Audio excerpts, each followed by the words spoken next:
បងប្អូននេះមើលគ្រឿងផ្សំមហាពេលព្រឹករបស់ខ្ញុំបងប្អូនបាទជាងមើលមាន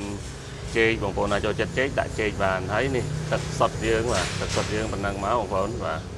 ហើយតោះទៀតមានដាក់តកកបាទយើងលាយតកកក៏បានហើយបងប្អូនណាអត់ចង់ប្រើទឹកសុទ្ធទេយើងប្រើទឹកដោះគោឆៅបាទដោះគោឆៅក៏បានដែរដោះគោស្រស់អត់មានជាតិធាត់ណាបងប្អូនហើយសំខាន់នេះបងប្អូនមានកំប៉ុងវែងនេះបាទកំប៉ុងវែងនេះហៅ F1 Vanilla ណាបាទនឹងមាន5រសជាតិបងប្អូនបាទមាន strawberry សូកូឡា cookie រសជាតិចេកបាទហើយអានេះវិញ protein បាទមានតែមួយរសជាតិទេបាទហ្នឹងហើយកំប៉ុងខ្លីហ្នឹងបាទពីហ្នឹងគឺអាចអត់គ្នាបានទេគឺយើងញ៉ាំជាមួយគ្នាណាហើយបងប្អូនមានម៉ាស៊ីនក្លុកនេះបងប្អូនអាចប្រើម៉ាស៊ីនក្លុកនេះក្លុកក៏បានតែបើបងប្អូនអត់មានទេបងប្អូនអាចប្រើជាមួយកែវក្លុកនេះណាកែវក្លុកនេះបងប្អូននេះយើងមានម្សៅវានេះបាទអញ្ចឹងដាក់លាយគឺងាយស្រួល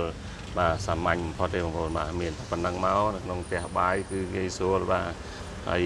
យើងយកតាមខ្លួនមានកែវក្លុកនេះបាទទៅដល់ណាក៏បានដែរបងប្អូនបាទអរគុណច្រើន